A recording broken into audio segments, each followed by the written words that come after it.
বেশ, তোমারে তো আমার মাঝে মধ্যে রূপকথার নায়ক মনে হয়।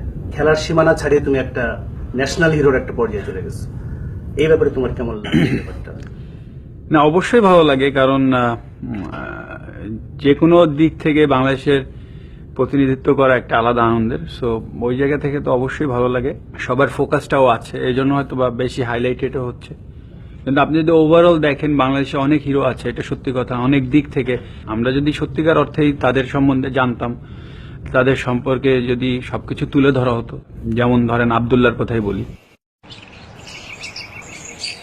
শীতের সকালে যখন কম্বলটা আরেকটু ভালোভাবে জড়িয়ে আমরা মধুর আলস্য উপভোগ করছি, তখন ঢাকার বুকে ছোট্ট ঘরে শুরু হয় এক অদম্য তরুণের অফিস যাওয়ার প্রস্তুতি।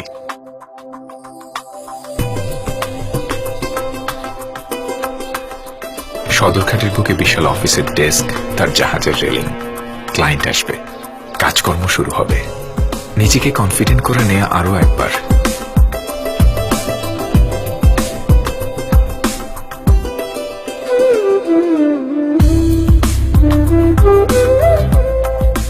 এই তো শুরু হয়ে গেল মিটিং। দরদাম ঠিকঠাক। যতই কষ্ট হোক না কেন, ক্লায়েন্টের প্রয়োজন অনুযায়ী ডেলিভারি দিয়ে দেন সময় মতো। তারপর আবার ছুটে চলে। অফিসের এত এত কাজের চাপ ছাপিয়ে আব্দুল্লাহর মন পড়ে থাকে খেলাধুলায়।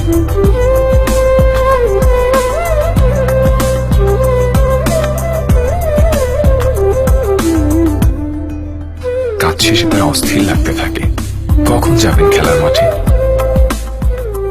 ফুটবলই তার একমাত্র আনন্দ, ফুটবলই তার প্রেরণা। ফুটবলের গায়ের প্রতিটা শট আব্দুল্লাহর জীবনযুদ্ধে এক একটি জয়ের ধাপ।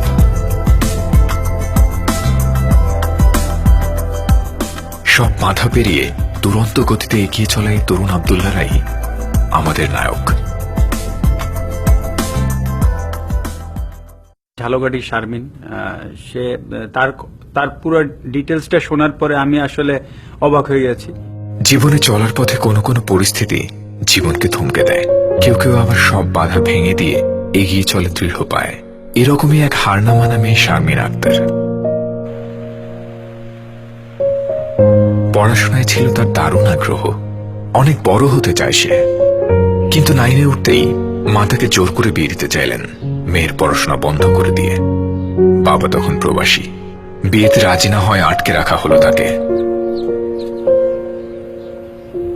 আত্মপ্রত্যয় শারমিন বুদ্ধি করে পালিয়ে গিয়ে কিছু মানুষের সহযোগিতায় থানায় মামলা করে। মা আর হবু স্বামীকে গ্রেপ্তার করিয়ে নিজের বাল্য বিবাহের পথ নিজেই বন্ধ করে দেয়।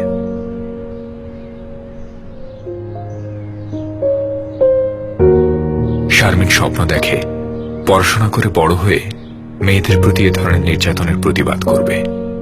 সব বাধা পেরিয়ে সাহসের সঙ্গে এগিয়ে যাওয়া এসব তরুণ শারমিনরাই আমাদের নায়ক। না, আমি আসলে কখনো কখনো এগুলো পড়ে দেখে আসলে অবাক হই এবং প্রচন্ড ইমোশনাল হয়ে যায়। যেমন আপনি যদি বলেন ফেনীর নেসার ভাই, উনি এখন চিটাগাংয়ে থাকে, ওনার কর্মস্থল চিটাগাং। ওখানে থেকে উনি যেভাবে করছে মানুষের জন্য, তার গল্পটা আসলে আমাকে ইন্সপায়ার করেছে এবং আমার কাছে মনে হচ্ছে যে মানে উই আর নাথিং।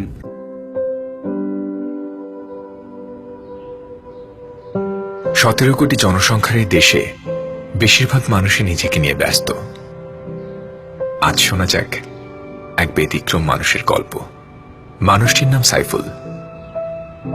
তিনি চট্টগ্রামে শিপে মেকানিক্যাল ইঞ্জিনিয়ার হিসেবে কাজ করেন। কাজ শেষে যখন আমরা স্বজনদের কাছে ফিরে যাই, সাইফুল তখন যান তাদের কাছে যাদের স্বজন নেই।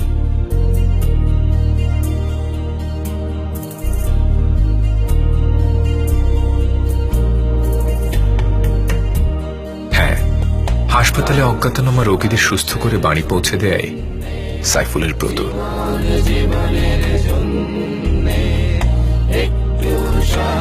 প্রায় 10 বছর ধরে এই কাজে মগ্ন হয়ে আছেন সাইফুল। সেবা দিয়েছেন 600 জন রোগীকে।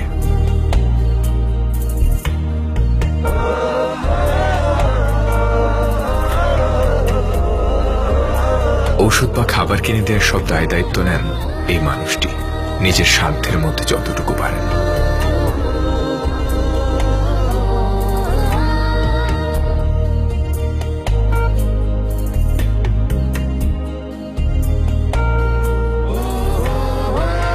অসহায় মানুষের নিঃস্বার্থ সেবায় জীবন বিলিয়ে দেয়া এই তরুণ সাইফুলরাই আমাদের নায়ক।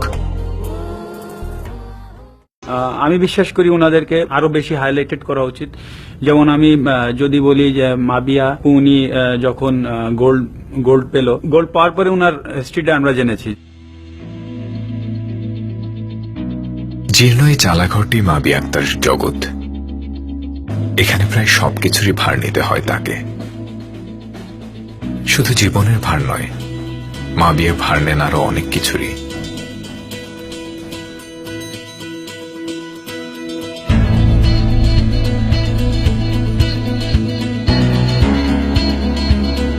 কিন্তু সবকিছু পেছনে ফেলে পড়াশোনার ভার উত্তোলনের প্র্যাকটিস চলে নিয়মিত।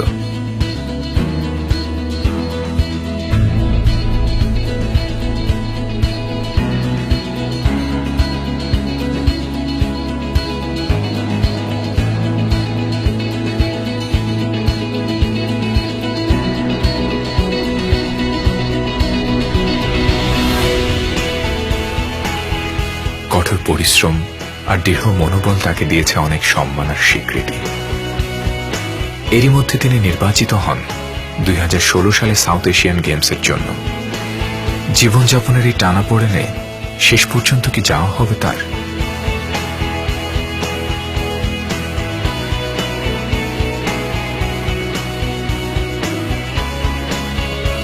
সিদ্ধান্ত নেন, যত বাধাই আসুক দেশের সম্মানের প্রশ্নে পাহাড় সমান বাধাও মিশিয়ে দেবেন ধুলোয়।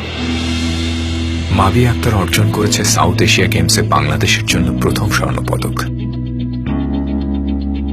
সব বাধা পেরিয়ে দুরন্ত গতিতে এগিয়ে চলা এই তরুণ মাবিয়ারাই আমাদের নায়ক।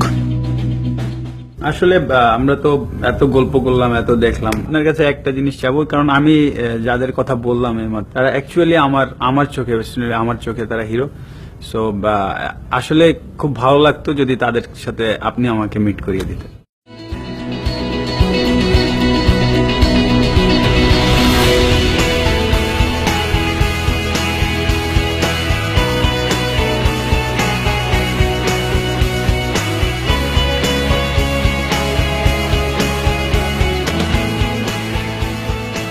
ধন্যবাদ দাদা আপনাকে। আর আমি আপনাদের সবাইকে কিন্তু চিনি, আপনাদের সম্বন্ধে জানি।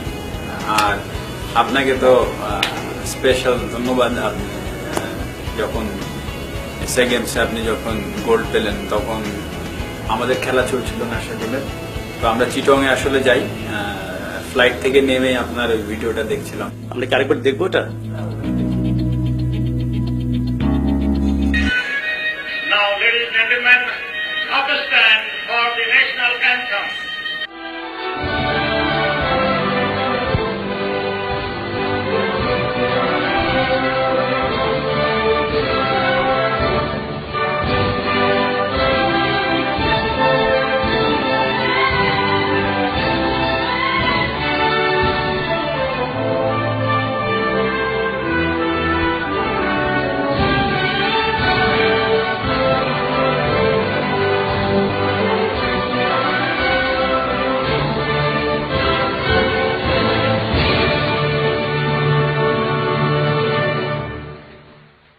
বছর পূর্তিতে প্রথম আলোর পক্ষ থেকে আমাদের এই সব নায়কদের প্রতি জানাই অভিবাদন। তারুণ্যই আমাদের শক্তি, তারুণ্যই প্রেরণা। এদেশের বুকে 18 আসুক নেমে।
জানা